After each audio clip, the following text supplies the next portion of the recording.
Ladies and gentlemen, boys and girls, walkers, talkers, and celebrity stalkers, welcome along to the J Spivey YouTube channel, where we discuss books and little else. And you join me on the first day of, I think, meteorological, temporal, proper autumn, in other words, here in Great Britain. Obviously, everybody else is struggling with the effects of anthropogenic climate change, but we're carrying on regardless. We are resignedly normal here in the British Isles, this Sceptic Isle. It's barely double figures in Celsius, and whenever I do open that window, there is a kind of a spine-shivering wind that kind of floods the house. So that's not very good. But we're soon. You know, it's going to be winter, and I'm going to be piling books over there and projecting a light against my face because it is not light enough anyway. So those times will come. Those of you who were sort of original subscribers to the Joe Spivey YouTube page will remember those days fondly. The Decembers and the Januaries and the Februaries. I do promise that I have a tag to respond to later, but as usual, folks, I'm going to give myself some elbow room at the start of these videos to just wax lyrical about the going world. I've just, of course, watched the presidential debate between Donald Trump and Kamala Harris, and it was delightful to finally hear a very, very capable, competent opponent with a kind of flotilla of quips, witticisms, and decent reasoning go against Donald Trump. He is now the kind of senile cogitator who cannot, release a grammatically correct sentence on the stage, and at last he is being taken into account. I thought the ABC News talking heads in the middle, the journalists in the middle, the mediators were very, very good, and every time Donald Trump committed a solecism or an obfuscation of reality, they pounced upon it, which was jolly good. And of course, the Trump cult will despise that, but I really did enjoy it, and I watched a great deal. I think I watched pretty much most of it. There were weird breaks in some of the YouTube streams. I watched the ABC stream, and it was a bit odd, but I think I got well over an hour of it done. I have just been set up, or in the last few days, I've been sent another book to review for Open Letter Review. That is The Organ of Steve Donoghue and many others, all of whom have been kind enough to allow me to write for them, to scribble on their front pages. And I request so many books. It's 2 or 3 every morning from different companies that I inevitably forget what it indeed is I've sent out for. But this book has turned up. This is Ink Ribbon Red by Alex Pavasi. There's a blood-stained paper coming out of a typewriter. Again, any of you who are south of 50 will not remember typewriters, but I'm sure that they used to be most useful and instrumental. But yes, this is 6 friends gather at a country house for a birthday weekend. They decide to play a game. All 6 names go in a hat.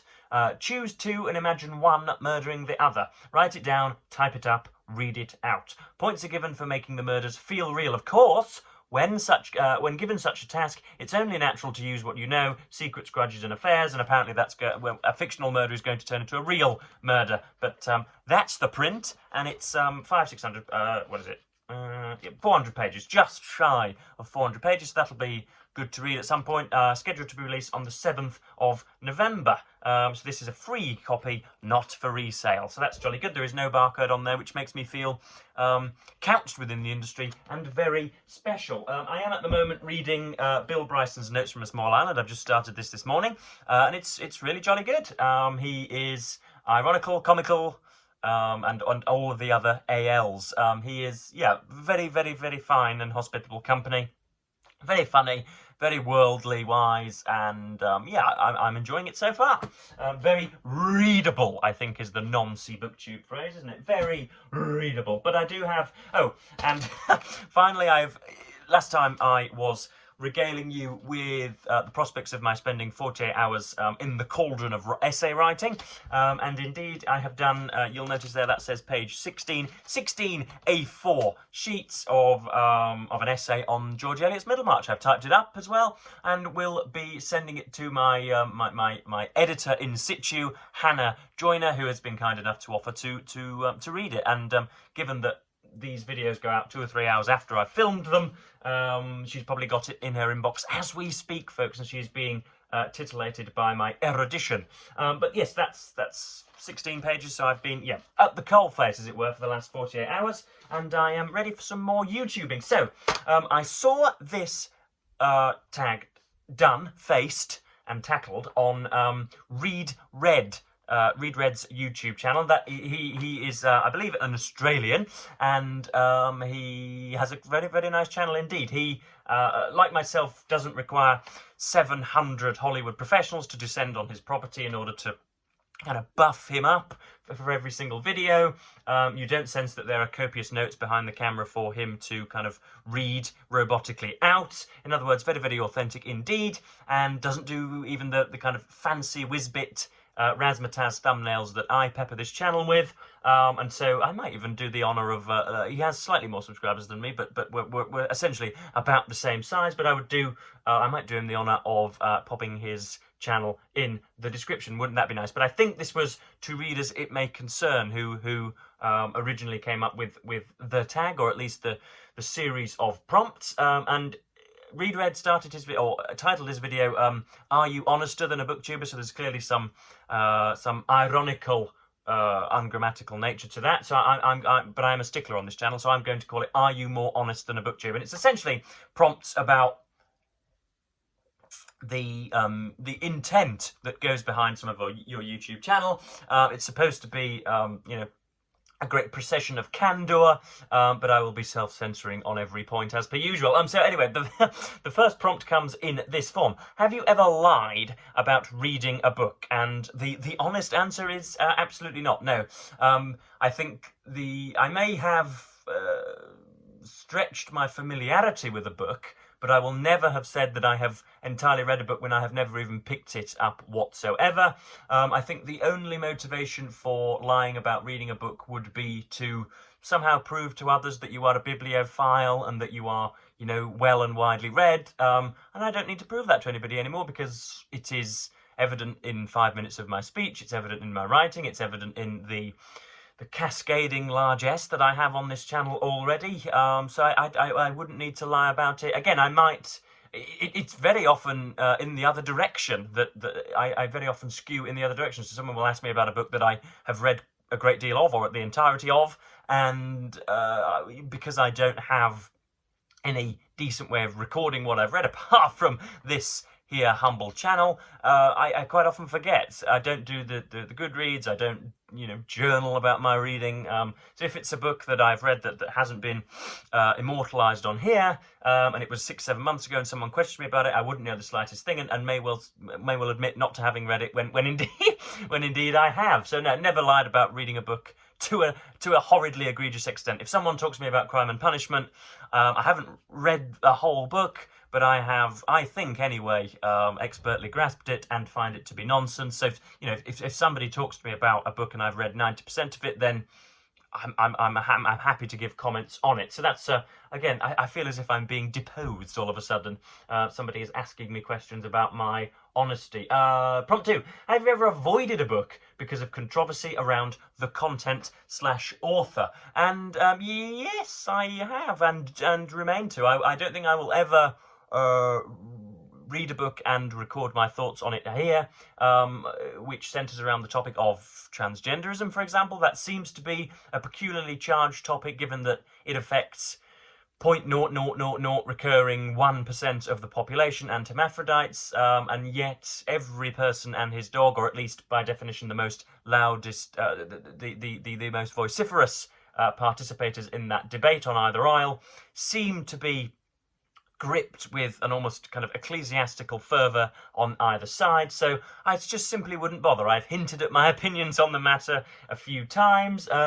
Ever avoided a book because of controversy around the content and author? I don't think I would. I really don't think I would, unless it was on that topic. If there was a huge book on transgenderism and you know,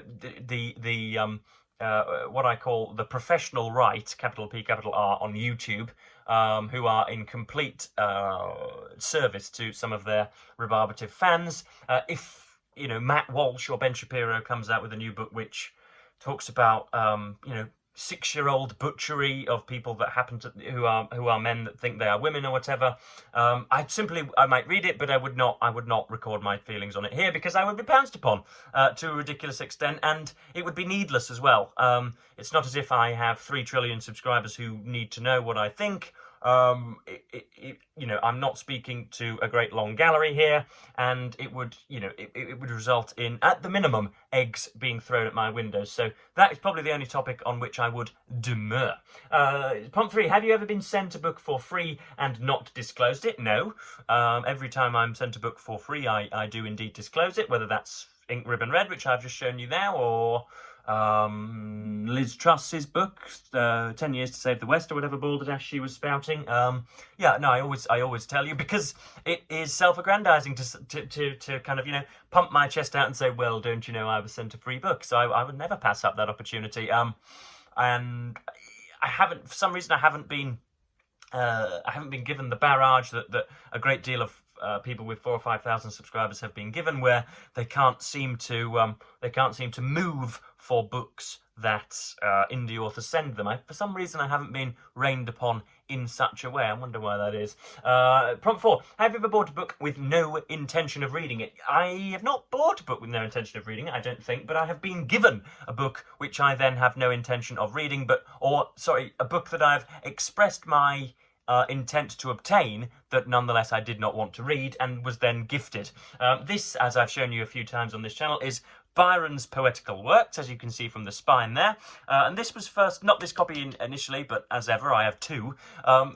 The brother, shall we call it, the cousin, the less readable cousin of this, was spotted in a fine public house here in Kingston upon Hull, and it's I'm not going to refer to the name because we stole from the place, but it has a fine mythological title and is situated on the Humber coastline, so that should be enough for the investigators. And they have kind of, you know, barrel loads and barrowfuls of you know, stereotypically old, antiquated books, fusty, dusty books, and this was one of them. And again, one of them was one of them, and then I approached Father, and he went and got me one on eBay. But this is, yeah, Byron's entire poetical works. This was given to one Neville Littleton on his leaving Eton in 1861, given by Arthur Mitchell. So this is at least 160 years old. I've just been writing about Middlemarch, which I find at times to be an antediluvian period, or at least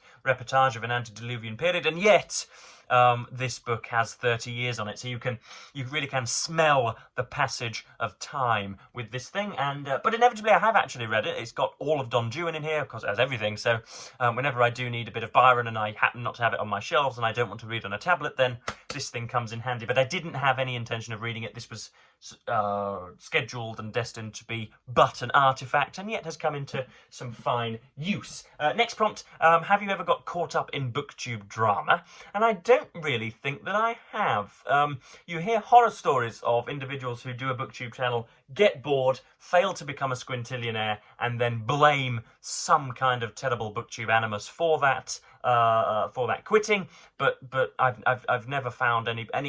I mean, you know, plenty of gremlins on the site, but nobody who has a wholesale channel that has been horrid to me, or that has ever, I don't think anyway, anyone that's ever tickled my loins and tickled my loins. What am I talking about? Tickled my fancy or whatever, and made me write, made me do a kind of some kind of accusatory video or whatever. I don't think that's ever been possible, because everybody I've met with who has a channel, who goes to the length of producing videos in a rather hedonistic fashion, as we all do, those people have always been immeasurably kind. So no, I don't think I have. I may have you know, twittered about it. I may have you know, covered my laptop and phone in spittle offline, but I don't think I've ever done it in public, as it were. Next problem, have you ever had a hate comment, and did you respond? Yes, I have had hate comments, and I continue to get them. I'm of course aware that if I had, you know, vaginal glands and mammaries and an XX chromosome, regardless of whether I was very pretty or whether I was not, I would be getting probably, you know, 5-fold hate comments, because it's much more difficult for women to just walk about and be themselves in the world without being aesthetically charged. Because, you know, if I was an ugly woman, then people would be calling me an ugly woman, and if I was a pretty woman, then people would be calling me, you know, some kind of inauthentic pretty woman. But yeah, I do get hate comments based upon immutable characteristics. People think that because I have a centre parting and I sound like the love child of Dame Edna and Christopher Hitchens, that my family come from wealth, and that I have a very, very easy existence, and I have absolutely nothing to worry about, and I just spend all day bloviating on the net. That is, of course, not the case. And you know, so whenever I talk about politics, and whenever I commend, for example, James O'Brien, who's supposed to be some kind of wizard of the neoliberal consensus, whenever I go out to bat for them, of course I am, or whenever I defend immigrants as people who, heaven forbid, are not coming here to wrestle Western superiority from us, whenever I do something like that, I usually get a comment saying, oh, look at this latte-swilling Zoomer who has never done a day's work in his life, yada, yada, yada, who has never known want and has been, you know, bathing in plenitude all his life. I do get comments like that, and I deserve them, because I am a smug so-and-so on here, and do I respond? Yes, I do. Especially, it would depend very much on the nature of the accusation, but if somebody says, for example, that if I comment on Nigel Farage and somebody says that I have never read a book about him, or that, you know, if somebody charges my ignorance, in other words, if somebody criticises me for ignorance and I'm not, whenever I do the Peterson videos, for example, whenever somebody says, oh, this guy's obviously never watched a video of him, I will respond. I've tried to facilitate what I call amicable disagreement on here, so we can disagree on something and yet remain stolid friends. That would be rather nice. But yeah, the hate comments, I get an awful lot more adulatory comments than hate comments. Yeah, a lot of people do comment on my appearance sometimes, but it's usually flatteringly, and it's usually sexless bald bozos who would very much like hair like this, and my otherwise resplendent brilliance, who call me, as I say, a kind of a caffeinated squirrel or the like. So yeah, I think I have a decent relationship with the comment section. Question probably 7, I haven't numbered them, but the next prompt: have you ever made a video because you knew it would get views? And I'm not going to shy away from this one, folks. Yes, I have. I don't think I have to, again, prove my authenticity. I don't think that I don't think you could view this channel for more than 10 or 12 days and not come to the conclusion that I do indeed love reading and am after the decent bookish conversations rather than self-advancement and monetary advance. So yes, I've done videos that I knew would get views. That wasn't the sole guiding purpose, was to get thousands and thousands of views, but I knew that they would be a happy and welcome concomitant to my enjoyment in making the video. So for example, I have done videos on criticising Jordan Peterson, but they are, that in particular, I think that's got 3,000 or 4,000 views. That is an issue very much close to my heart and something I enjoyed making. Another video that got plenty of views was, of course, my Christmas one, where I awoke one morning and found myself famous when I did, I think it was 10 books you should read with me in 2024, 10 classics you should read with me in 2024. That wasn't made thinking or knowing that it would get very many views, and yet went, as far as I'm concerned, sort of microcosmically viral, if that's not an oxymoron. It got, I think that stands at about 25,000 views, which is completely absurd. Other videos, my kind of happy-go-lucky sketches and some of my satires, again, I know that they will get more attention than this 25-minute peroration on YouTube. I know that you know, some of my skits and some of my sketches will do better, and I know indeed that yeah, I know that they'll do better than my usual videos, but that's never the driving force. That's never the key principle. I enjoy making those satires, as I'm sure the videos themselves portray and convey. So yes, I make videos that I'm very aware that this one won't get very many, and yet if I were to talk about, if I were to, you know, live stream myself clapping the cheeks of Kim Kardashian, I know that that would be both much desired and therefore much viewed. But this idea that very many of the popular booktubers have, whereby you have a kind of a timetable and agenda to which you must constantly adhere in order to keep growing the channel, like some, you know, like some squibbly monster in Star Wars that feeds on its host or whatever is not my style, folks, as I'm sure almost every single one of you knows. Next point, if you could go back to the beginning of your channel, would you do anything differently? And I don't think I would, folks. This has been a constant joy. We're coming up to my Booktube anniversary. Can you believe it is but 28 days or something until I have been you know, sullying your earpieces with my chatterings and with my nonsense. It's nearly been 12 months of that. But would I go back to the beginning of my channel? If I could, would I do anything differently? I can't think really that I would. It's been tremendous, and I enjoy. I pounce with enthusiasm whenever it's been, you know, 3 or 4 days and I've got some spare time to come and do a half-an-hour rant. I absolutely love it. The whole reason that I created the channel was because I was doing this type of thing unrecorded in the landing, in the kitchen, in front of the television screen. Whenever something would irk me or excite me, I would come out with these 15-minute barrages of either abuse or encomium, and my family members told me just to commit this to the internet and see what happens. And that's been my guiding principle. That's what I've done ever since, and it's what I shall continue to do. So I don't think there'd be anything I'd do differently. No, I really do not. I don't have many regrets. I hate it when people say that, because of course we should have regrets, but I can't think of any on the top of my head. Next point. Are there any channels you wish you could be more like? Which is very, very, it's driving at the same thing, isn't it? About self-alteration.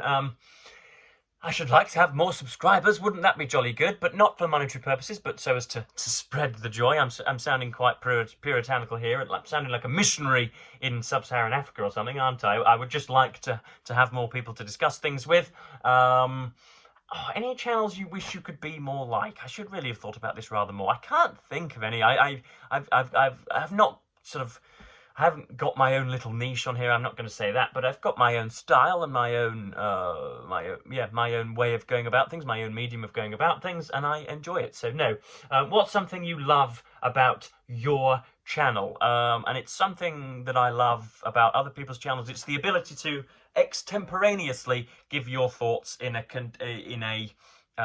commendable and yet digestible and comprehensible way. Somebody who can stand in front of a group of people, or indeed of an inanimate object, and go on and on and on and on and on until their heart's content. That's what I like, and thankfully it's what I've always been able to do. So I don't like the kind of cut, thing, random thing, different thing, random thing nature of some of the other channels. I like the natural, realistic way in which this channel hopefully has been constructed. So yes, that was Are You More Honester, or Are You Honester Than a Booktuber, along with sundry other parts. And I'm going to read my essay now and send that off to Hannah Joyner, have some lunch, and then continue with Bill Bryson. But as ever, I'm going to thank you for watching from the autumnal abyss of Kingston upon Hull. Thank you ever so much for watching Booktube, and say goodbye.